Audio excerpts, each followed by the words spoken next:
हम जिस गांव में पैदा हुए उन गांव में कोई सीताराम चाचा, कोई भगवती चाचा हम लोगों की उंगली पकड़ करके चौराहों पर हमें मिल जाता था, आशीर्वाद भी देता था और डांटता भी था।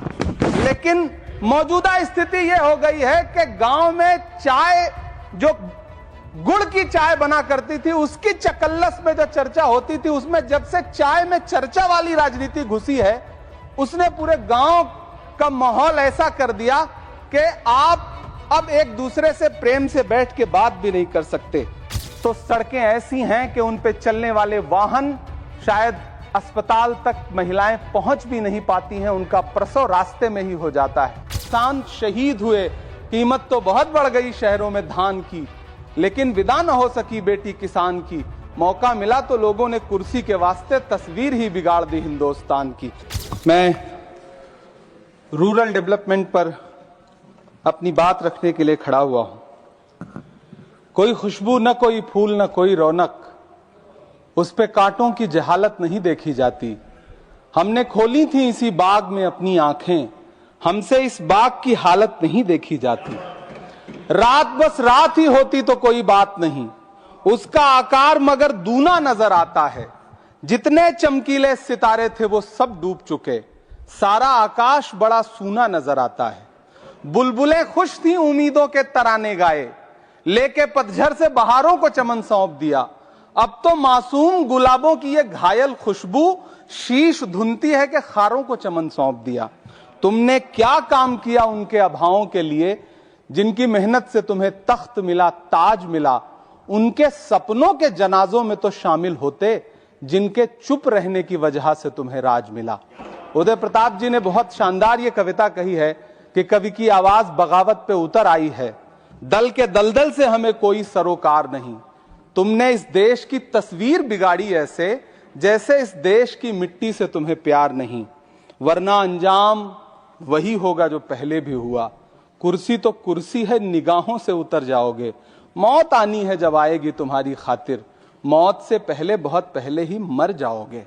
सभापति महोदय, गांव की परिकल्पना में प्यार था, अपनापन था, भाईचारा था।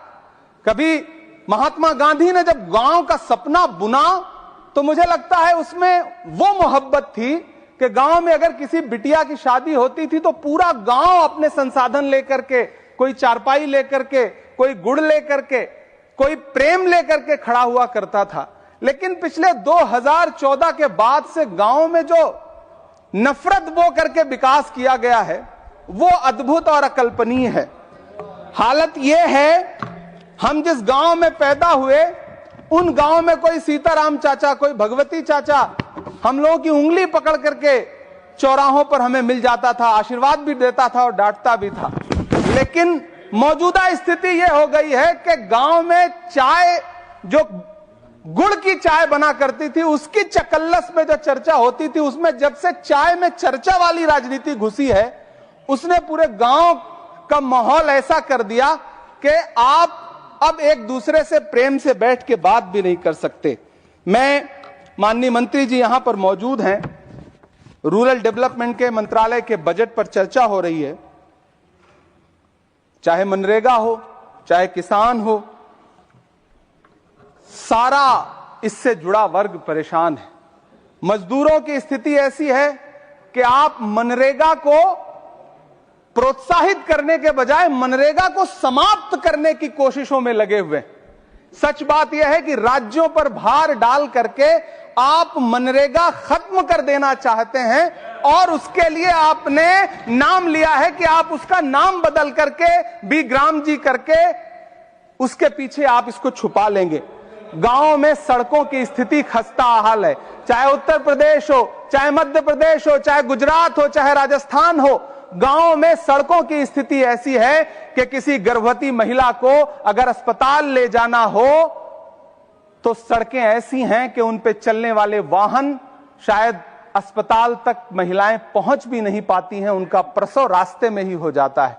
महोदय, गांव में हालत यह है कि किसान आपके सामने सरकार के सामने लगातार अपनी मांगे लेकर के खड़ा रहा। लेकिन इस सरकार ने दिल्ली के रास्ते की तरफ कूच करने वाले किसानों की राह में फूल नहीं बिछाए बल्कि कीलें बिछाई।